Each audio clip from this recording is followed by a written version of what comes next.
हर हर महादेव 23वां अध्याय। श्री शिव महापुराण कोटिरु संहिता खंड श्री विश्वेश्वर महिमा। सूत जी बोले, हे मुनियों, अब श्री काशी जी में स्थित अवमुक्त शिवलिंग की महिमा आपको सुनाता हूँ। इसकी महिमा तो एक बार श्री पार्वती जी ने सदाशिव से पूछी थी। इस विषय में भगवान शंकर जी ने श्री पार्वती जी से कहा था। शंकर जी बोले, हे प्रिय, समस्त प्राणियों को भक्ति देने वाला ही सर्वश्रेष्ठ ये काशी धाम है। यह मेरा ही स्थान है।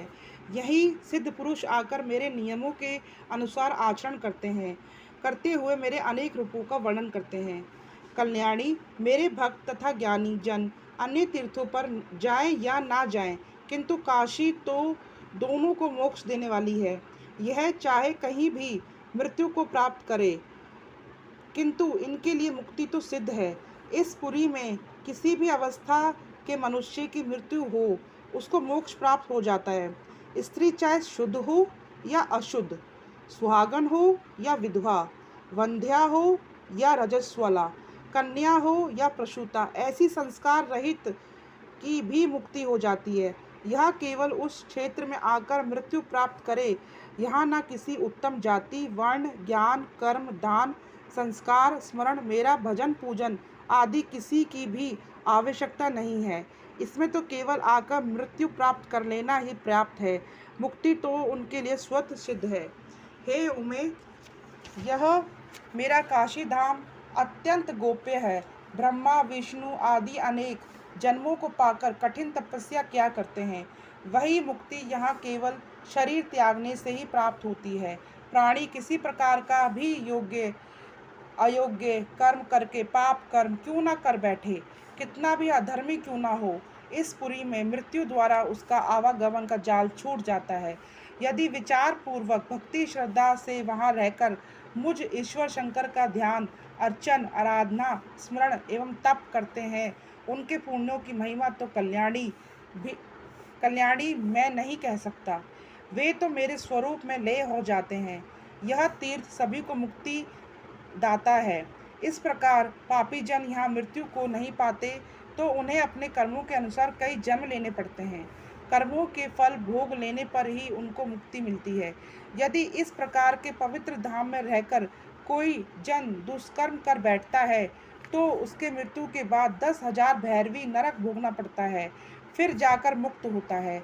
इस परम पवित्र क्षेत्र में विचार करके ही निवास करना श्रेष्ठ है। हाँ, यह तो निश्चित है कि किया हुआ शुभ अथवा अशुभ कर्म क्यों ना हो, वह फल कर्म करोड़ों कल्पों तक बिना भोगे नहीं छूटता।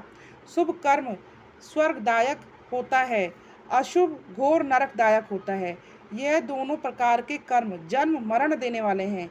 अधिक शुभ कर्मों के कारण किसी उत्तम घर में जन्म होता है तथा सुख प्राप्त होता है। अधिक दुष्कर्म के कारण नीच किसी दरिद्री अथवा हीन जाति के घर में जन्म होता है। देवी, कर्म 3 प्रकार के हैं। पहले जन्म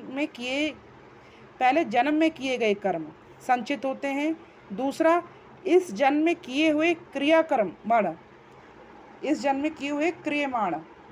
तीसरा, इन दोनों के फल रूप जो इस शरीर में भोगे जा रहे हैं, उन्हें प्रारब्ध कर्म कहते हैं। इनमें संचित तथा क्रियामाण कर्म तो दान आदि कर्मों से नाश भी हो जाते हैं, किंतु जो प्रारब्ध कर्म बिना भोग के नाश नहीं होते हैं।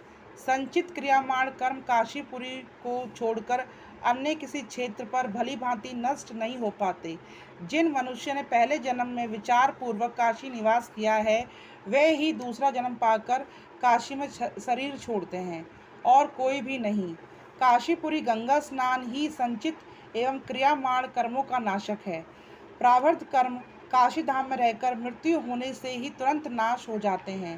काशी का निवासी यदि कारणवश पाप कर बैठता है, तो उसे काशी के पुण्य प्रताप से फिर काशी में जन्म मिलता है, तब जाकर पापों से मुक्त होता है। इसी काशी में किसी ब्राह्मण को वसाने वाले को परम पुण्य की प्राप्ति होती है, उसे परम धाम पद मिलता है। किसी ने पहले तो काशी निवास किया, फिर किसी सिद्धि के हेतु प्रयागराज चला जाता है, वहीं उसको देह प्राप्त होता है, उसे काशी निवास का फल नहीं मिलता। यदि मनोरथ सिद्ध के बिना प्रयागराज जाकर बसता है, वहाँ उसकी मृत्यु होने पर किसी पुण्य की प्राप्ति नहीं होती है। हर हर महादेव, हर हर महादेव।